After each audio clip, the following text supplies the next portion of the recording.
If there's one thing I like to say, and I'm not big on motivational quotes or anything, but if there's one thing I like to say when people are in a stuck situation, or even myself to this day, I'm saying life presents its solutions as you go. And in this video, I want to talk to you about what it was like for me to work as a student in a cafe, and how in my situation that was the best possible job choice I could have made, because it led to so many other things. And the original idea to this video came from one of my favorite authors, which is Derek Sivers. Maybe you've heard about him. He's an entrepreneur / turned author, and he likes to, what does he like? It's really good when I say that it's my favorite author, or one of my favorite authors, but then I can't really say what his work is about in a nutshell, so maybe I really need to elevate my elevator pitch for Derek Sivers. He's basically an author that challenges conventional thinking or conventional ways of thinking. And I really like him because I tend to be quite an overthinker. Reading some of his work really helps me to challenge my own ways of thinking, and to see that when I feel stuck, that there's always a way out somehow, and then it's just in my mind that I'm creating these boundaries. And that's something I really love. And yeah, so if you're a bit like me, go check out his work. He's also blogging on his website, and his premise is to keep things really short and simple. So you see his blog posts are not pages of words. It's more like, maybe a few hundred words. And also his books are really short and concise. Maybe I'll do a book review at some point, because I also really like his works. I also really like his books. So anyway, the other day, I actually wrote it down in my YouTube notebook. See, it's super thin, but I've written quite a lot into it, I promise. So this is where I keep my gem of ideas. Hundreds and thousands of good ideas that I could employ in my YouTube channel. Okay, where do I find it? I'm holding my phone as we speak with one hand while trying to go through this. Oh my god, this is going really well. There it goes. So the other day he had a blog post with a title, One Big Choice. I'm having difficulties pronouncing it. One big choice shapes 100 more. Repeat after me. So, or ask me to pronounce it at 5:50 in the morning. One big choice shapes 100 more. Okay, maybe it's not that difficult. So both of these concepts I think are super nice, or at least it shows you that life is not as predictable as we always make it to seem.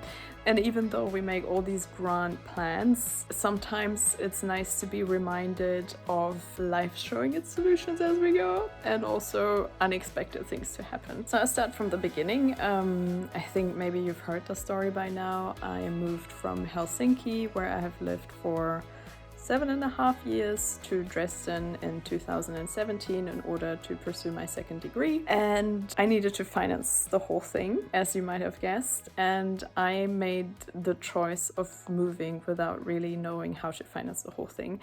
And that wasn't because I'm into some weird survivor type of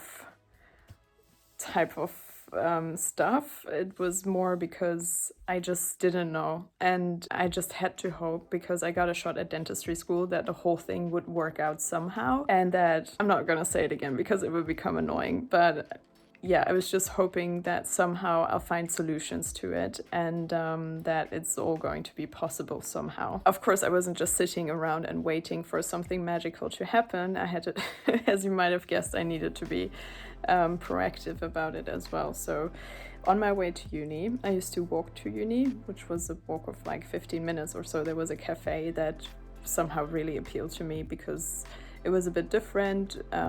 Dresden and Helsinki are quite different in types of design approaches. I'm not going to go into full detail now, but it was a cafe in an area, that I lived in, but that I also really like and still live in to this day. And one day, while a friend of mine was visiting, we went past and I saw that they're actually looking for people. And the tricky thing about dentistry school is that, I don't know how it is in other countries, but at least in Germany, people are very fond of telling you what's possible and what's not possible. And most of the time, people like to tell you all the things that are impossible. And so a friend of mine, we were actually joking that dentistry school's reputation just really lives on what other people continuously tell you about it. So everything's always impossible, undoable, super difficult, super challenging, you'll fail this, that. And so it's a degree that is very good on building a whole type of horrendous persona around itself, with some of the stuff actually not being true at all.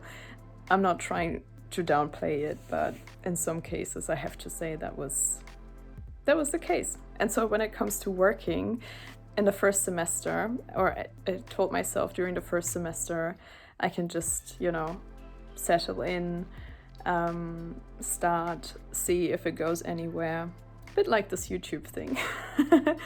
And then from the second semester onwards, I would need to find a solution on how to finance the whole thing. So the first semester was settled, and it was clear that I'm going to continue. Then I started, how do you like the scarf? I really love it. I love it to the extent that after work I didn't even take it off, because so maybe it's distracting, I don't know. Don't be distracted by my scarf. I'm not taking it off. So, where was I? So I was starting to ask around from people who have been in dentistry school for a bit longer. And so the general conclusion was, it is impossible to work at the same time, because the courses are so demanding. You need to be studying all the time, and it's not going to be possible. And that was really what people were telling me. And I have to say, of course it is true that, and I guess everybody knows that dentistry school is a very time-consuming degree or study program. But at least in my case, I have to say, of course I was able to work at the same time. And turns out, after I think 2 years or something, more and more people were working also at the same time. But that goes to show that maybe I had also been talking to the wrong type of people. But yeah, I remember thinking when I was talking to them, oh my God, I'm doomed. Why did I make this decision? This is not going to work out. And at the same time, I started feeling sad for, thinking that maybe I had to give up on this dream because it was just not possible financially, which is also, it's just sad. So I think it goes to show that we should be so careful with the words that we choose. And one situation really never fully applies to the other. And where there's a will, there's a way. This has been so many motivational quotes or sayings. So I just had to make it work somehow. And so I applied for this position at the café, and well, I got the job, but I think in hindsight, I know that it's super easy to get a job there. So it wasn't like a big thing, but to me it actually was, because it also was the first job I ever had in Germany. And I was super panicking about writing a cover letter and a CV. And I remember I spent probably an entire afternoon just drafting the cover letter and the CV, because I wanted to make a good impression. And oh my God, I was just sure they would be super picky and all of that, but none of this was actually true. So then I started working there, and I'm gonna start telling you the basic benefits that I had from this job. So of course the financial aspect, it was a great means to being able to pay my bills to some extent. I mean, I couldn't be, or it was impossible to work full time, but at least, I got a safe amount basically every month. And they turned out to be super flexible with my schedule, because it is true that dentistry school is quite strict with courses that you need to be present at, and the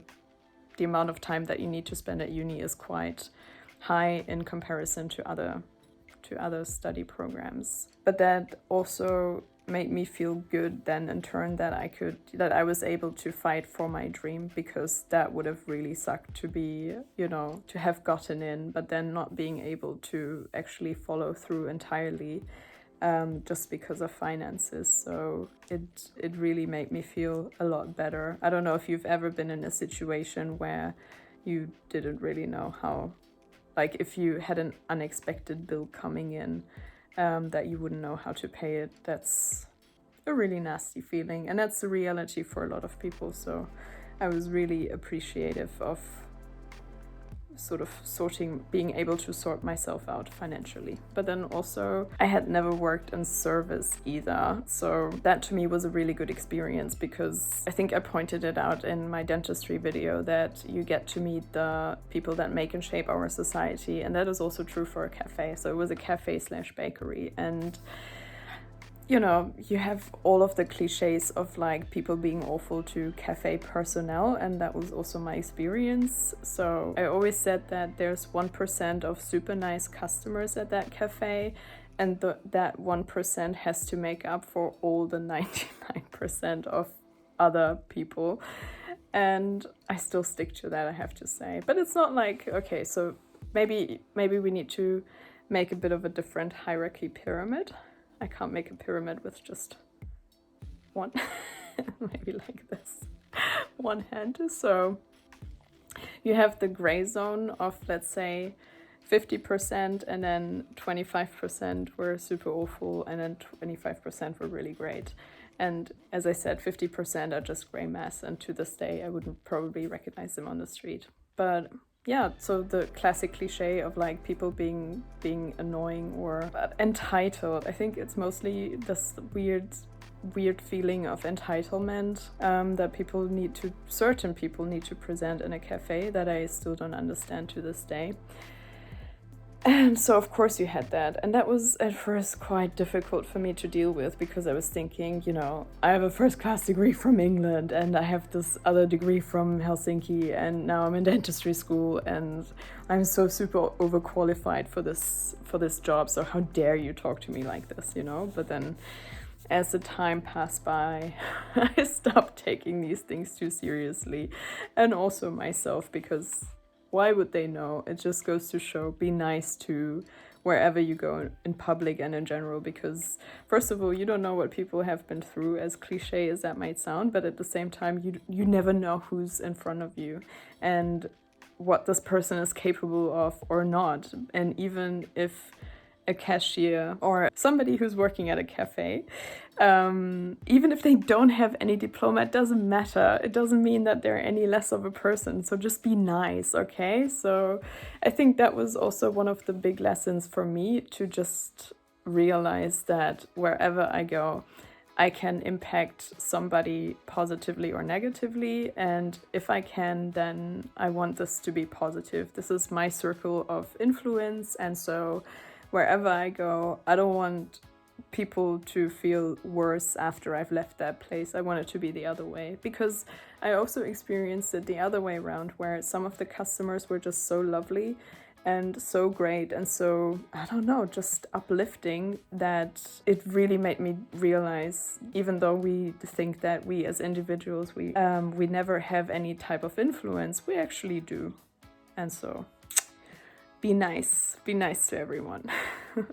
It was oftentimes the case that the people who were the nastiest were the ones who had the least to say, and the people who were the absolute most fantastic, loveliest were some kind of person that actually had a lot of power or influence, or you get the idea. So I need to drink some tea. This is black tea. So this is an Iittala mug. Have you seen it before? It's by this Finnish design company that I used to work for, called Iittala, and this is a mug called Taika, which means magic in Finnish. So if you're just here for the Finnish learning content, it's perfect. That's ticked off. This is really lovely. You know, every year I get an advent calendar from my parents from a tea company. So I have 24 teas to still drink, now 23. I been really bad with it anyway. So this job also really helped me to get out of my comfort zone, even though I'm not really a shy person. Being in a new environment where other people are watching you actually made me feel quite self-conscious, because they would watch you make café or pack their, croissant or pain au chocolat or whatever, and I don't know why, but like it made me feel really self-conscious. And then typing into a cashier, and oh my god, what if it takes too long, and what if I get maths wrong and I give them the wrong amount of cash. I'm really bad at calculating in my head, I'm not gonna lie. I'm the type of persona who types in 1 + 1 because you can never be sure if it's not 3 at the end of the day. I'm not afraid to admit it, there you go.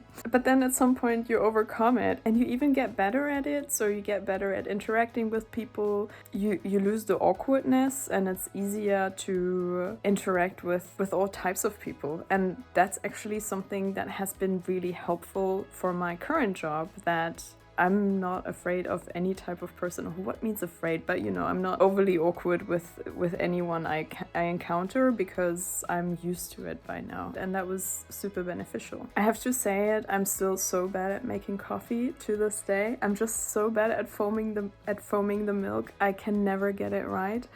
Like it's never, like, the consistency is quite good, I have to say, but I never lose all of the bubbles, so there's always tiny bubbles in it, and it just, I don't know, to this day I'm not able to do it properly. And I also can't do shapes, it always looks super awkward, borderline pervy, and yeah, it just, I praise myself to this day that I'm the worst coffee maker in this area. So I'm quite good at drinking coffee though, who would have guessed. I'm just checking for other points, because I made a few different bullet points of points that I can get across to you. Okay, now the final point will be, there haven't really been any structured points, but you get the idea. Due to this job, not only have I found my perfect boyfriend, but I've also met my perfect boss. And so this is all tying back to, you should never underestimate any type of situation that you're in.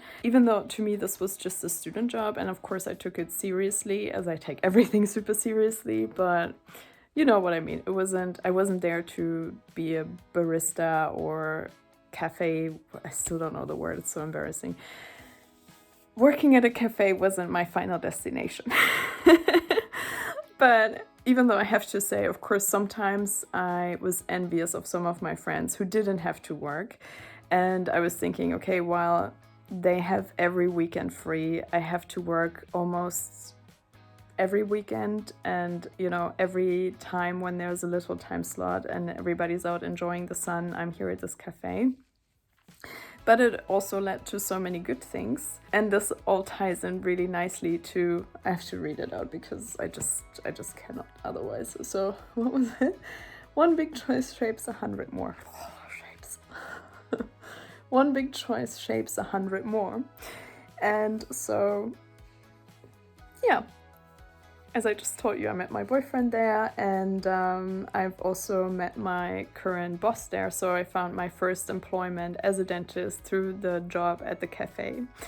And that was kind of a big coincidence, or maybe you wouldn't call it a big coincidence, but I would, because there was a couple that were regular customers at the cafe, and I really liked him and I really liked her. And then I think I was working there for a total of 4 years, and well, I knew who she was, but we never really got talking until one day where, I don't know, somehow it came up that she's a dentist and I'm a dentistry school. And then that's the nice thing about dentistry school, is that if you meet somebody who's been through the same thing, you're bonded for life basically, because everybody understands what it's been like going through that for 5 years. And so we got talking, and she was super lovely. Of course, I have to say she's super lovely because she's my boss. No, but she is. She's a fantastic human being. I'm not being paid for doing this. So I think it was shortly before I quit there, because, my final exams were approaching. And she came in and she was like, are you gonna stay in Dresden? I said, no, I'm not going to stay, I'm gonna move away. And she was like, oh, bummer, because I'm taking over the practice and I'm still searching for someone. I said, okay, well, that's a shame. But we still exchanged numbers. And so that was, I think, half a year before my final exams. And then after my final exams, I had my mind very set on moving away. So I think I graduated in November and then had a job interview in Hamburg in February or something, or January, I don't quite remember. And I was there and I didn't vibe with it at all. And not with the city, but more like the guy I had the job interview with. And, you know, it was very wintry, but not in the good way, in the bad way, you know, where it's raining and, you know, just gray and cold all the time.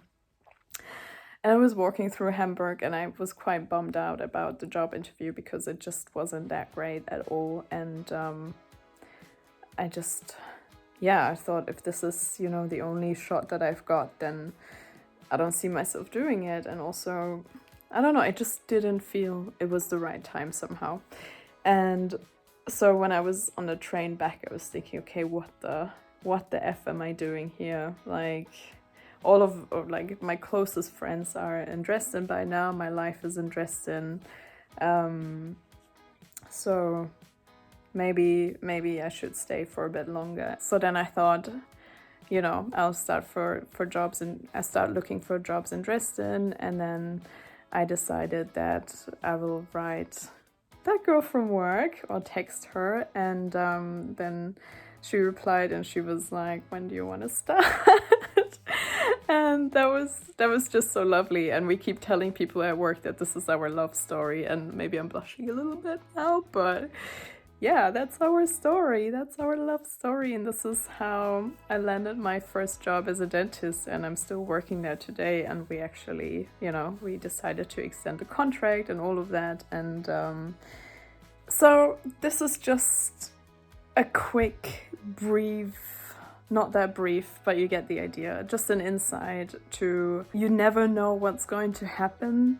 And one of the smallest decisions can lead to such big things. And for me, that was finding and meeting my boyfriend and finding my current boss or finding employment. And I couldn't be happier with any of these things. I'm always thinking, what if I hadn't walked by that cafe on that day? Or yeah, but working at that place had been one of the best decisions in my circumstances. And not only did I meet these people, but I didn't just meet them, but also other people that have really impacted me somehow, good and bad.